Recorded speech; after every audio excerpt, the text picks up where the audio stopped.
he can, and he is here to learn from the master. Maybe take 2 games off of him in the process and extend himself a victory. So, Fireblaster has chosen to go Yoshi, the standard with the boy, and is keeping himself. One thing that Fireblaster has been starting this out by doing is really hovering not a plat's length above wherever he is going to stay aggressive with his aerials. But Nick has created a slight lead for himself, where he had won the first few neutrals and kept himself alive.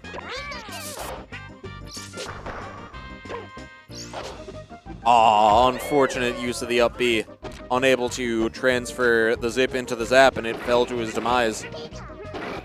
And there is the standard Fireblaster play there. He will get you, he will hit you with something, and not only does he have knowledge of your reads, he can get inside of your head, and also he has an extreme knowledge of the game, so he knows exactly when you're going to be getting up from the tech option, so he can just have another hitbox there before you're able to react, or even put out a button. Fireblaster is there to take your percent, and take your life.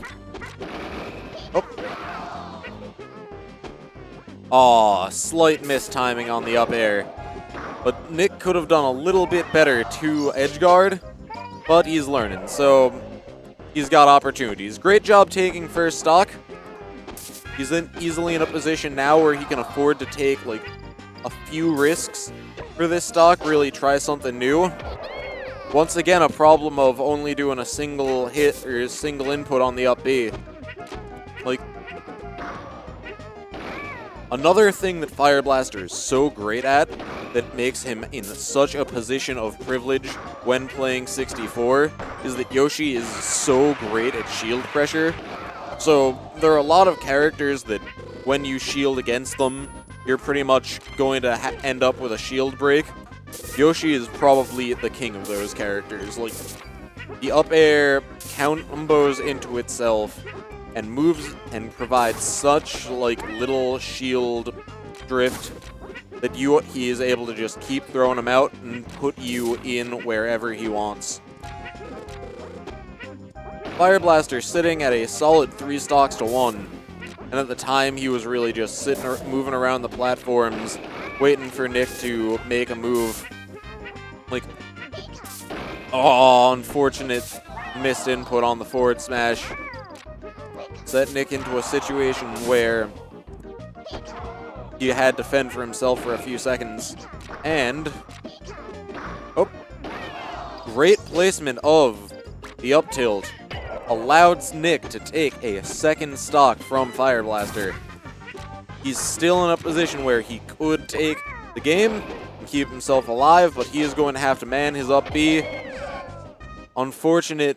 Another situation where one of the biggest things that Nick needs to learn is to be a little bit more confident with his up B use. Like, there were 3 of the 4 stocks, I may have even missed the 4th, were in situations where you could have survived later on, but was unable to due to poor up B placement.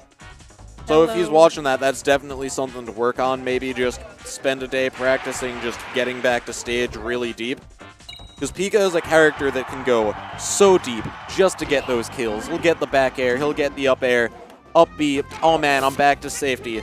You cannot do anything to harm. How are you doing today, Nanachi? I'm doing okay. It's also it's back to flubs now. Oh, it's back to flubs. Oh man, I am a mess. I apologize. It's okay. It's okay. I need my help to get up from my knees. No, dude, that's just the thing. I always had to think to call you Nanachi instead of flubs. Yeah. I get to go back to the basic. I don't have to put thought into calling you by your name anymore. This is amazing. I'm enthused. Awesome.